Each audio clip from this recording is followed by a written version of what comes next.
Good morning, dear students. Today we are going to revise our chapter oscillations. This lecture is for revision of this chapter. So carefully listen this chapter. We are going to revise this chapter from first point to the last point which I have been taught yesterday. म्हणजे आज आतापर्यंत किंवा आपण असं म्हणूया काल सकाळच्या lecture पर्यंत जेवढं काही शिकवलं आहे तेवढं सगळं आज आपण रिवाइज करायचं. ठीक आहे. मग सगळ्यात पहिल्यांदा ऑसिलेशनची definition. What is the definition of oscillation? The motion of an object, the to and fro motion of an object along the same path which repeat itself in equal interval of time is known as what? Oscillatory motion or oscillation. Clear? A simple definition है. Oscillatory motion is also known as simple harmonic motion. Oscillatory motion लाच काय म्हणतात? Simple harmonic motion म्हणतात. Clear? आता you got it. Oscillatory motion is a simple harmonic motion. आणखी vibratory motion. Simple harmonic motion is a vibratory motion. Simple harmonic motion काय? Vibratory motion आहे. Okay, done. आता simple harmonic motion मध्ये काय असतं की एम्प्लिट्यूड जास्त असतं. The object has a high larger amplitude and less frequency. Frequency small, तर त्याला आपण ऑसिलेटरी मोशन म्हणू. वेविंग हँड किंवा पेंडुलम यात काय होतंय बघा, इट इज ऑसिलेशन. यात एम्प्लिट्यूड जास्त आहे, हा भरपूर लांब जातो. अलग अलग लक्षात. आणि फ्रिक्वेन्सी म्हणजे किती नंबर ऑफ ऑसिलेशन किती होत आहेत सेकंदाला, साधारणतः एक होत असेल. मी ह्याची फ्रिक्वेन्सी एक आहे. ठीक आहे, याला म्हणतात एसएच. आता दुसरी गोष्ट, जर आपण व्हायब्रेशनला गेलो तर व्हायब्रेशन मध्ये काय असतं, you can see that amplitude is less. Amplitude काय कमी, एवढीच एम्प्लिट्यूड आहे. But frequency is large. I think nearly 10 तरी असेल पर सेकंड. 10 व्हायब्रेशन होत आहे. बरोबर? Yes or no? क्लिअर? म्हणजे लक्षात आलं व्हायब्रेशन मध्ये काय असतं. आणि हे महत्वाचं आहे, याच्यावरती क्वेश्चन एकदा लक्षात ठेवा. व्हायब्रेशन मध्ये एम्प्लिट्यूड स्मॉल आणि फ्रिक्वेन्सी लार्ज, तर ऑसिलेशन मध्ये एम्प्लिट्यूड लार्ज, फ्रिक्वेन्सी कमी. आलं लक्षात? आणि vibratory motion, oscillatory motion, simple harmonic motion, all are same. म्हणजे look at here.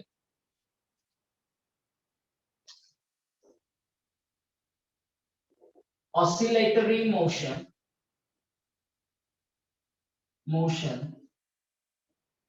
is also known as simple harmonic motion. Simple harmonic motion.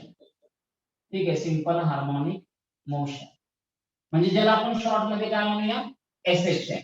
We will call it as SHM. and is also equal to what? Vibratory motion. Vibratory motion. Okay का? हे तुमच्या लक्षात आहे.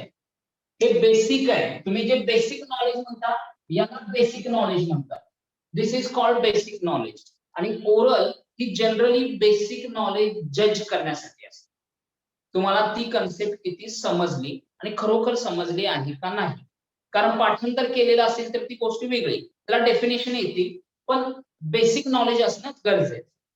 ठीक आहे, हे तुम्हाला समजलं. आता पुढची गोष्ट, ऑसिलेटरी मोशन और एसएचएम इज पिरियोडिक मोशन. आपण काय म्हटलं, remember this, SHM is periodic motion. बरोबर का? SHM is periodic motion. इथे काही डाऊट आहे का? आता पिरियोडिक मोशन म्हणजे काय?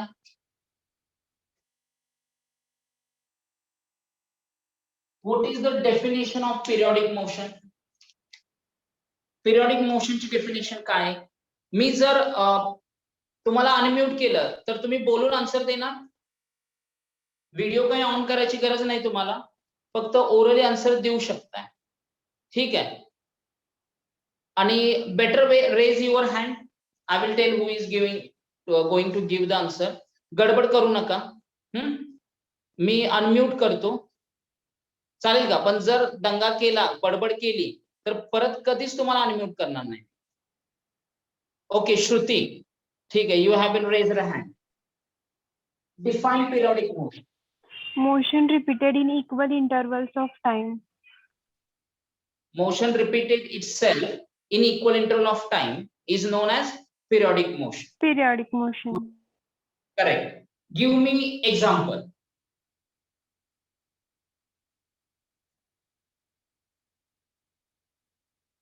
ठीक है. Gayatri. Gayatri, give me the example of pendulum. motion of pendulum. Correct. Periodic motion. आणखी एक्झाम्पल द्या जे ऑसिलेटरी मोशन सोडून पिरियडिक मोशनचे एक्झाम्पल द्या. Earth orbit around the sun. Yes. Earth orbits around the sun. म्हणजे सर्क्युलर मोशन. पिरियडिक मोशनचे एक्झाम्पल काय काय येतील बघा. पहिला आहे सर्क्युलर मोशन, ज्याला आपण युनिफॉर्म सर्क्युलर म्हणूया, बरोबर का? Not only circular, not any circular. कोणती येईल? Uniform circular motion. Uniform circular motion, बरोबर का? ठीक आहे, छान. आणखी काय येईल? Uniform rotational motion.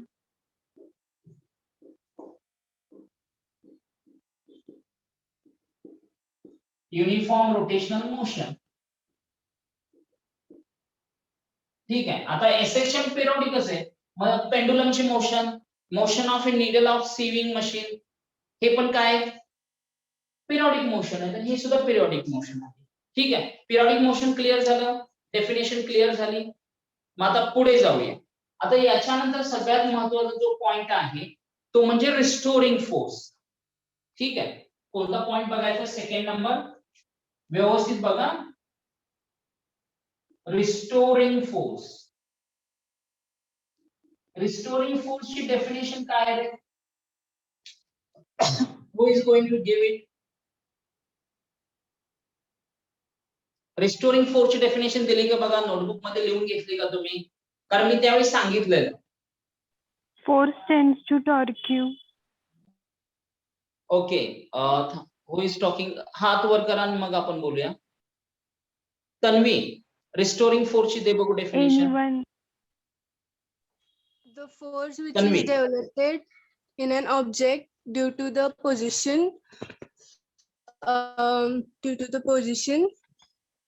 which is always directed towards the mean position, and it is responsible for simple harmonic motion, is called as restoring force.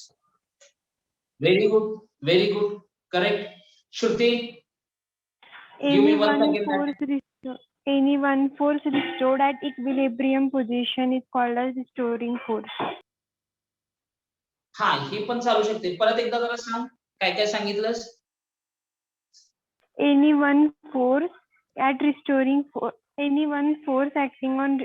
on restoring force at equilibrium position, at torque of equilibrium position. नाही चालणार, कारण की एक लक्षात घ्या, मीन पोझिशनला restoring force 0 असतो. This definition is not correct. At the mean position restoring force is 0. Mean पोझिशनला रिस्टोरिंग फोर्स 0 असतो. तो फक्त एक्स्ट्रीम पोझिशनला मॅक्सिमम असतो आणि इथून कमी कमी होत मीनला 0 आणि मीन पासून पुढे परत मॅक्सिमम होत जातो आणि directed towards the mean position. म्हणजे पेंडुलम इकडे चालला तर तो आता पेंडुलम माझ्या लेफ्ट हँड साइडला, तर रिस्टोरिंग फोर्स माझ्या राईट हँड साइडला असतो. आणि ज्यावेळी पेंडुलम इकडे येईल राईट हँड साइडला, तो लेफ्ट हँड साइडला असते. त्यामुळे रिस्टोरिंग फोर्सची डेफिनेशन सिंपल हीच येणार. मगाशी तन्वीने सुद्धा सांगितलेली, the force acting on an object performing simple harmonic motion which is always directed towards the mean position and which is responsible for SHM. लक्षात यात महत्वाचं आहे force acting on object in SHM which is directed towards the mean position. यात mean position आणि SHM हे words आलेच पाहिजे. लक्षात मग त्याशिवाय आणखी मग त्यात तुम्ही व्हॅरी करू शकता. आता रिस्टोरिंग फोर्स इक्वेशन काय आहे तरी सांगू शकता? आणखी एक महत्वाचं, restoring force is to displacement. F is equal to minus kx. equal to minus kx. बाकीच्यांनी त्यांचे माईक म्यूट करा रे.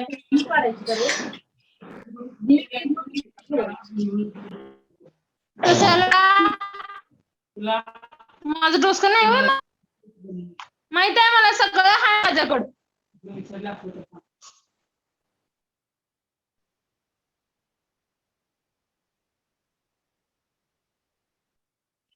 हे काहीतरी मध्येच व्यत्यय आला, हे जरा आगाऊपणा केल्यामुळं ही अडचण झालेली आहे.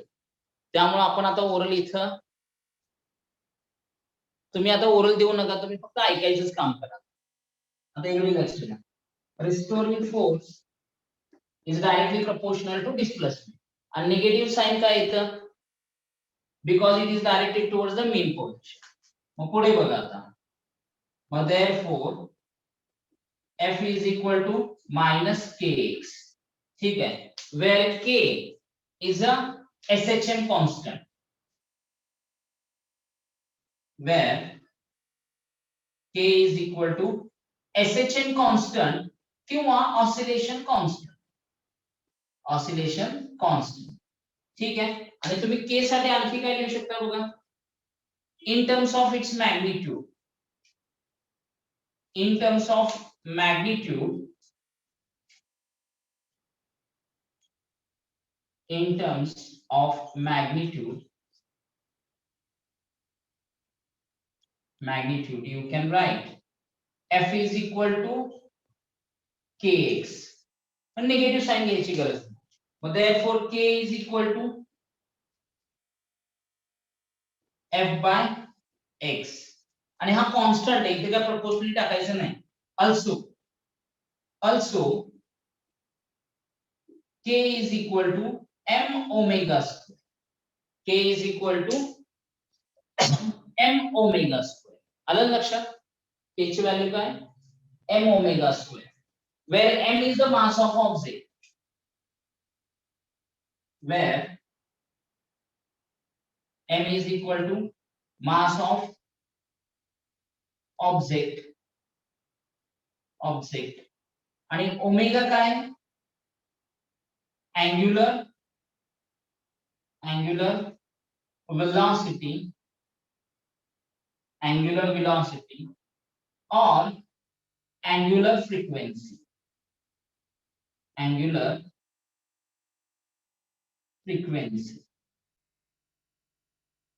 ठीक आहे. ह्या टर्म लक्षात घेतल्या पाहिजे. याचं SI युनिट काय येईल असं वाटतं तुम्हाला? What do you think? What is it's SI unit? Tell me.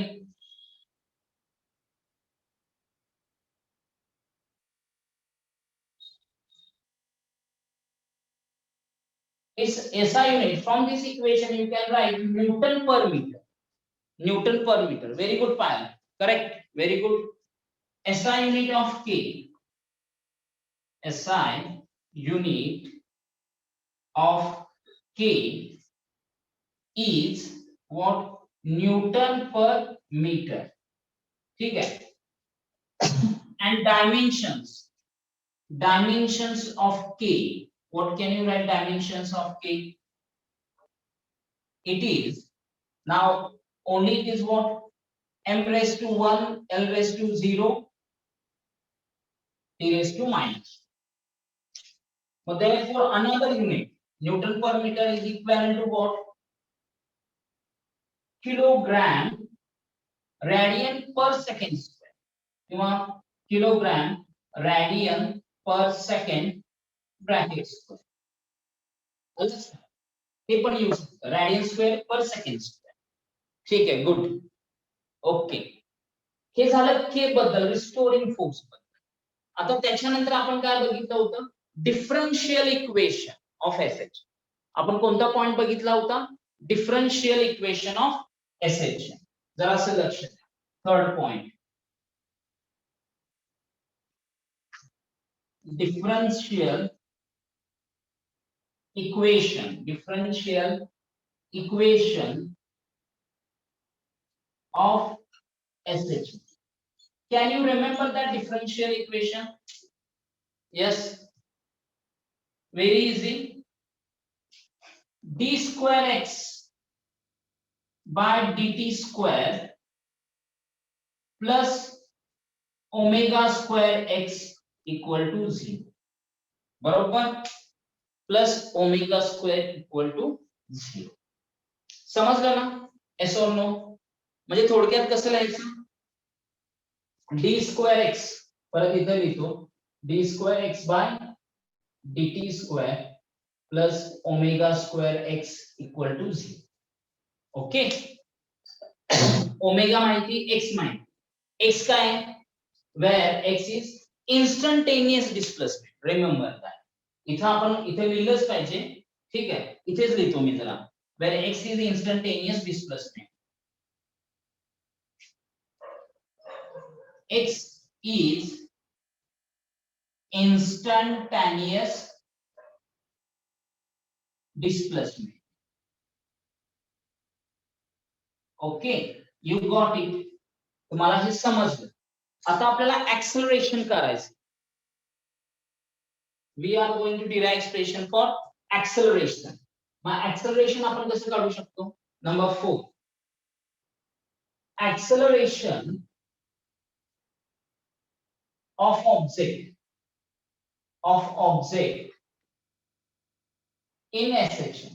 काय येईल रे acceleration of an object in SHM? Simple आहे, तुम्ही इथे लिहू शकता. As look at here, therefore you can write d square x by dt square is equal to minus omega square x. म्हणजे acceleration काय येते in SHM? A is equal to minus omega square x. बरोबर का? आपण काय लिहिलं बघा, acceleration in SHM, कारण d square x by dt square असते. याचीच value d square x by dt square is equal to a. हे लक्षात ठेवा. हे जेवढं मी आता सध्या जे काही बोलतोय हे सगळं इम्पॉर्टंट आहे. हे याच्यावरती क्वेश्चन विचारले जाऊ शकतात किंवा विचारले जाणार. त्यामुळे तुम्हाला महत्व सांगता आलं पाहिजे की d square x by dt square is equal to acceleration. Next बघा, आणि महत्वाचं म्हणजे यातला प्रत्येक अल्फाबेटची व्हॅल्यू माहित पाहिजे. व्हॅल्यू याचा अर्थ काय? F stands for force, X stands for displacement. कोणतं displacement? Instantaneous displacement. Omega angular velocity or angular frequency, K SHM constant. समजलं का? हे सगळं तुम्हाला माहित पाहिजे. असेच क्वेश्चन विचारले जाणार. तुम्ही सगळे इथं प्रेझेंट आहात ना? ओके, आता नेक्स्ट टर्म बघा, ऍक्सलरेशन तुम्हाला मिळालंय of object in SHM is a equal to minus omega square x. Next term बघा, आपण आणखी काय, दिस डिस्प्लेसमेंट. आता मॅक्सिमम डिस्प्लेसमेंट, मॅक्सिमम ऍक्सलरेशन काय असतं? Minus omega square A. And minimum acceleration is 0. And minimum acceleration is 0 where A is equal to what? Amplitude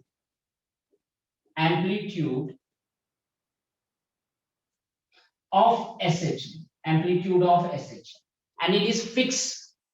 It is what? Fixed value, fixed for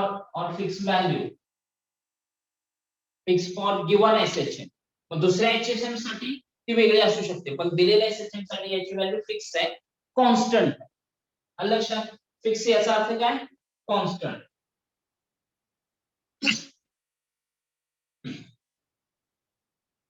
हे लक्षात आलंय ना? ए म्हणजे amplitude. आता acceleration maximum कुठे असतं? At mean position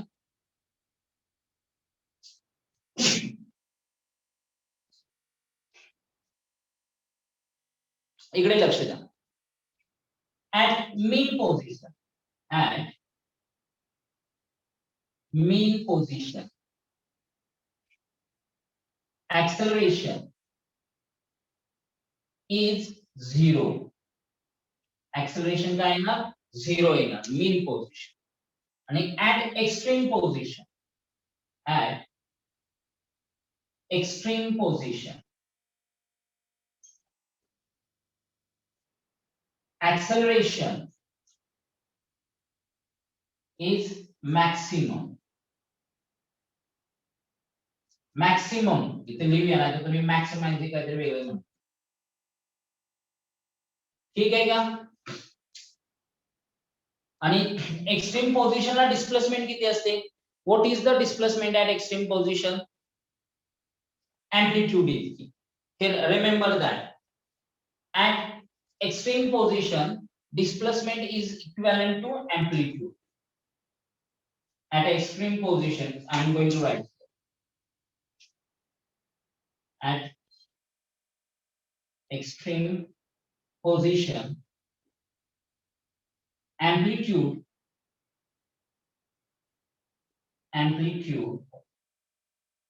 at extreme position or displacement is equal to amplitude. Displacement is equal to the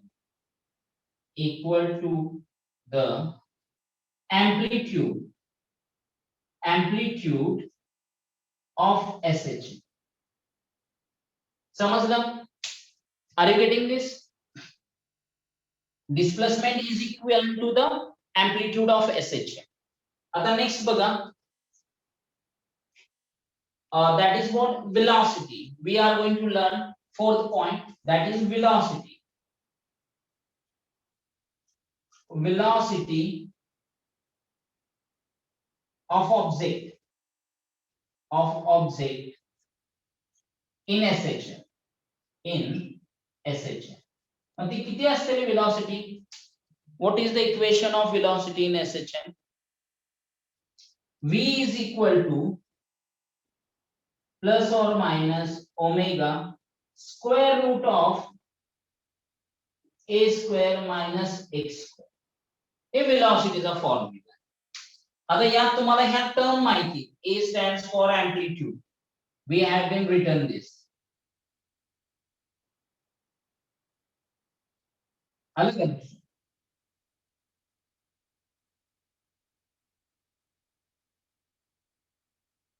हे आपण सांगितलंय.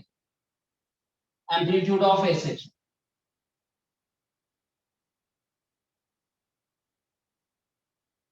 X म्हणजे डिस्प्लेसमेंट, ओमेगा म्हणजे angular velocity.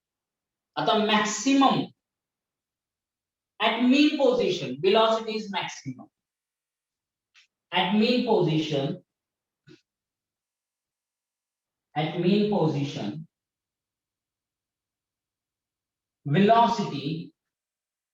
velocity is maximum. आणि त्याची व्हॅल्यू काय येते? V max equal to, सांगू शकता V max ची व्हॅल्यू काय येणार बघा?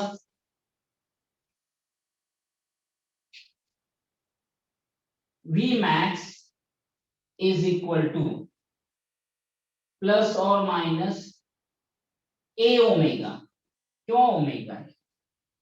ठीक आहे. आणि at extreme position velocity is minimum. At extreme position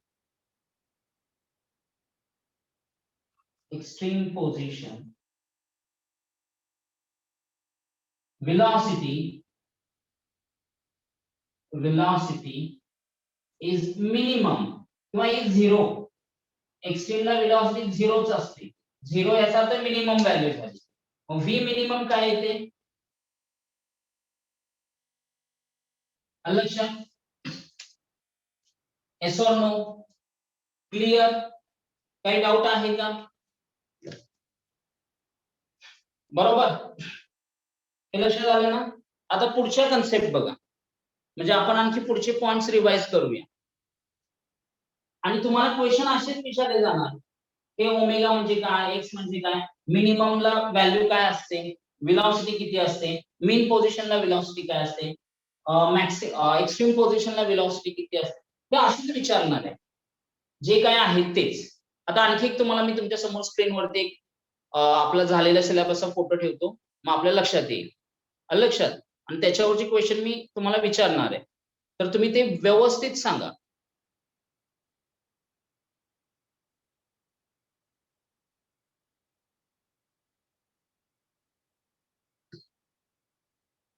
आता आपण काय करतोय बघा, expression for displacement velocity in SH. मग याच्यावरती क्वेश्चन विचारले जाणार ना. आर यू गेटिंग दिस? याच्यावरती क्वेश्चन हे ऑलरेडी सांगितलंय अवधूत.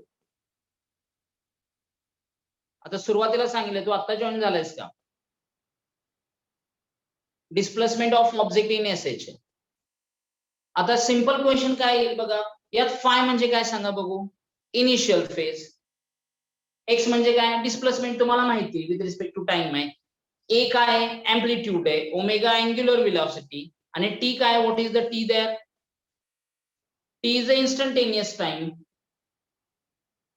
आलं का लक्षात? तुम्हाला जे काही क्वेश्चन विचारले जाणार आहेत ते असेच विचारले जाणार. मग वेलॉसिटीचं इक्वेशन आलं, v equal to A omega cos omega T plus phi. आलं लक्षात? आणि विथ डिरेक्शन प्लस और minus A omega cos omega T plus phi. Simple लिहिलंय ना. Above equation gives instantaneous velocity of particle with respect to SH और SH particle in with respect to time T. आलं लक्षात? आता हे ऍक्सेलरेशनचं equation आहे. आणखी डिफरन्शियल ने घेतलं आपण, A omega square sine omega T plus phi. आणि विथ डिरेक्शन ते प्लस मायनसच येतं.